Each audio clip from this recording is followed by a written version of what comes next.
lot has happened. Last time I was here, we didn't have a school. Now we have two of them, brothers and sisters. I want to say thank you to all my Hampton Roads family who stood by me for the past 7 years as we grew through it all, trying to get a school campus. It actually all started right here in Norfolk when Brother Dante, I know he in here somewhere right there, Donnie, Brother Dante called me one day in 2014 and he said, St. Paul's College is for sale. You know, so I looked it up, called the auction company, Motley's in Richmond, and they said $2 million. I went down there and looked at it, 118 acres. I couldn't believe it, an entire campus for $2 million. The problem is we couldn't raise the $2 million. So unfortunately, I have the unpleasurable experience to report to you all that the Chinese now own St. Paul's College.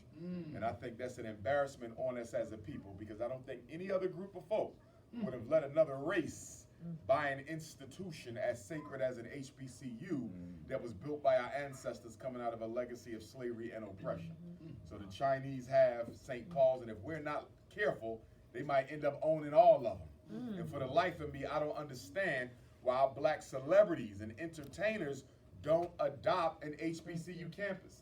Many of them came from it. Sean Puffy Combs, Howard, Oprah Winfrey, Tennessee State, and we could go on and on and on. Why are so many HBCUs in such dire straits when they have such wealthy alumni?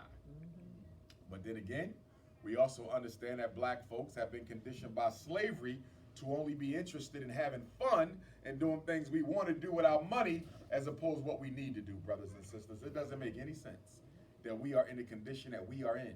As I travel the country and travel the world, but we're talking about right here, these 50 states, it's amazing that there's 50 million Africans in this country. 50 million and 50 states.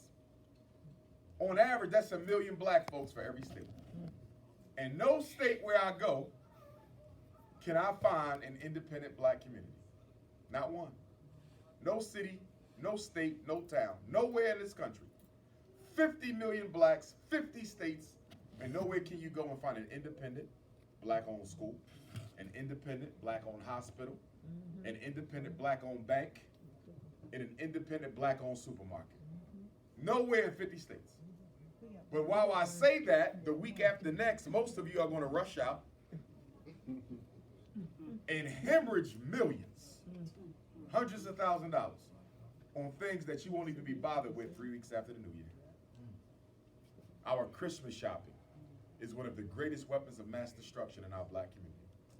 But most of us are so caught up in the hype of it all that we cannot divorce ourselves from it. And those of us who have children, because we raise them on a steady diet of narcissism and materialism, we have no choice but to feed that by buying them a whole bunch of junk that they feel like they need in order to keep up with the Joneses. It doesn't make any sense, brothers and sisters. $2 billion a year on Air Jordans, $4 billion a year on liquor, $800 million a year on chicken, turkey, beef, and pork.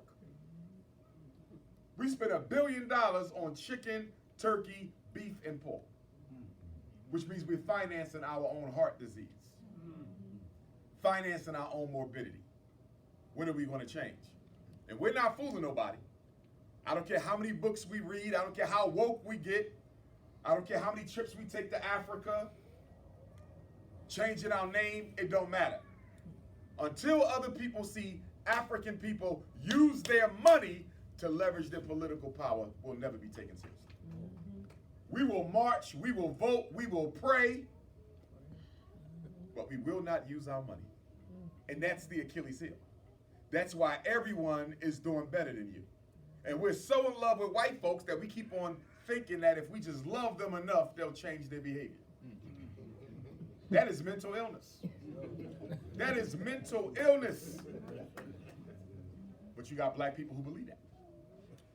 And unfortunately, we've been conditioned by some churches, but not all, to believe that the only solution to white supremacy is to pray our enemies into compassion. But you can't show me a nation on earth, and many of them are Christian, but you can't show me one that came into being because somebody prayed for their oppressor to change their behavior. Never happened, never will happen. But we love to use our religious convictions to influence our political reality, and we have to stop doing that. Nothing's wrong with the religious convictions at all. Marcus Garvey was a Christian. Malcolm was a Muslim. But they had the wisdom to think politically and economically about their reality. Black people depend on God too much to solve problems that you created yourself. Black people spend too much money waiting on God to solve problems that you created yourself. In addition to that, we believe too much in our enemy to transform himself into what we need him to be, while at the same time doing nothing to transform ourselves into what we ought to be. You want the white man to change, but you won't change.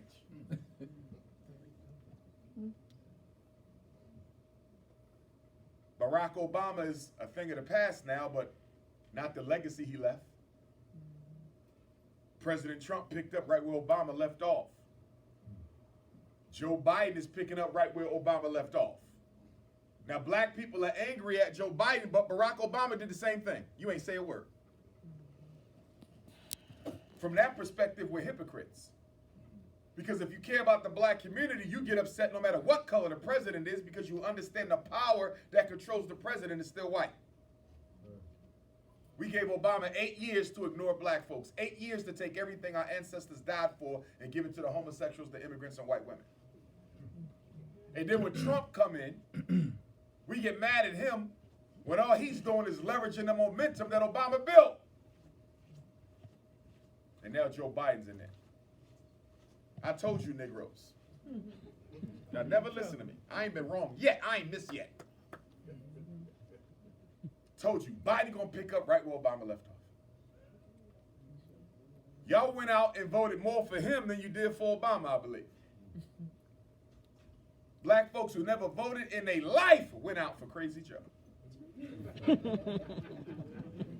Stacey Abrams, great job. Delivered Georgia to the Democrats in the presidential election in the first time in almost 2 decades.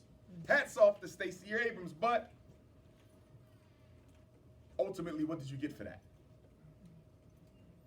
The same day Joe Biden got inaugurated, the same day, not the next day, not the next week, not the next morning, the same day he got inaugurated as President of the United States, he signed an executive order to empower and protect trans people. Trans. I ain't got no problem with him stopping somebody from being hurt. I don't agree with trans life at all, but I ain't got no problem with him protecting human life. But I'm trying to understand how you got time to be making America safe for sex changes, but America still ain't safe for black people. I'm trying to understand how you got time to take care of that before you can take care of us. And then you have the Atlanta parlor murders. I understand. Asian women were murdered. Wrong. Have no problem with the anti-Asian hate bill. But I'm trying to understand how you can outlaw a racial slur. The anti-Asian hate bill outlawed racial slurs against Asians. You can go to jail for calling an Asian a slur. But it's still perfectly okay to use the N-word with Africans. And then you gave the transgenders their own cabinet level position in your White House. The Asians have a director for Asian affairs. How? Donald Trump gave the Hispanics the Hispanic Prosperity Initiative. They have their own cabinet level director. I'm trying to understand, how is everybody being taken care of? Except the people who built the country. Come on in, family. How is that? And now, they got the Afghanis coming over. And guess what they're using the Afghanis for? Same thing they're using the Mexicans for. $2 billion set aside for the Afghanis, but you still ain't got reparations. The Afghanis are here to do 2 things.